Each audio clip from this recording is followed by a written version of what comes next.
A movement by a private group of citizens in Utah aims to repeal changes to the state of Utah's new flag back to its original design. The other flag, it has substance, there's a story to it. The new flag, it's not a bad flag for a specific, logo for something, but for our state flag, it just lacks depth. In March, the 2023 Utah Legislature passed Senate Bill 31, which was signed by the governor to replace the 1913 design with an eagle, arrows, and the word industry and 1896 to this newest version, representing similar symbolism.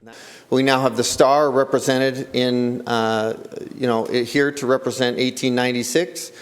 And we have our 5 mountain peaks suggestive of our native, indigenous, and historic people. You see, as you look at the similar colors, the red, white, and blue, the beehive, the star, the hexagon of strength, you look at the two as they complement and fly together, you see their intended purpose to fly and serve the state as the similar representation. I think history, the heritage of the flag, I know it was changed not that long ago, but it stayed within the boundaries of the original flag.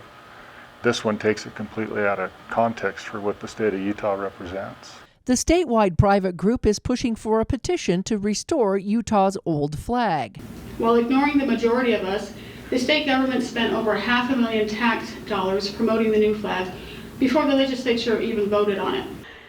The thing that really got to me was when I found out that they had spent $500,000 of our tax money just promoting the flag before it was even voted on by the legislature, which really frosted me.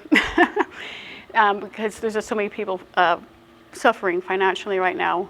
Instead of just taking our money and just spending it on flags and things that we don't really need or want, give our money back to us. Supporters of Restore Utah's flag failed during a first attempt to gather enough signatures under a referendum to change the flag back. We were given essentially about a month to gather 134,000 signatures of registered voters.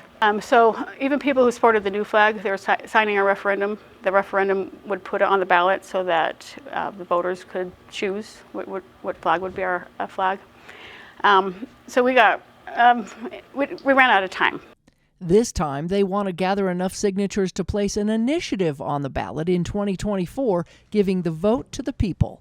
A series of 7 public meetings are being held statewide in another attempt to overturn the legislature's decision.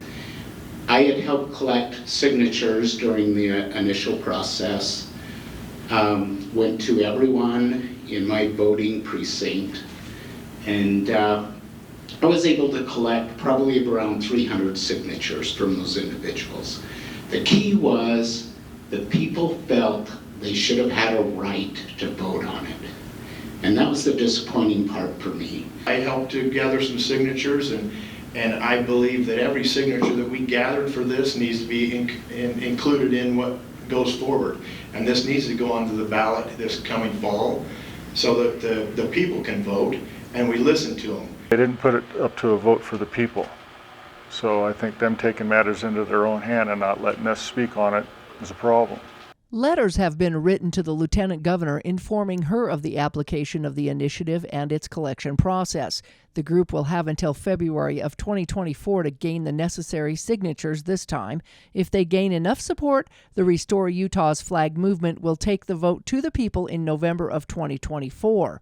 If it passes, the bill has a retroactive effective date of March of 2023. We'll get those signatures. I mean, the support's there. It's just a matter of putting it on paper, and so we're hopeful that we'll get this on the ballot so voters can choose.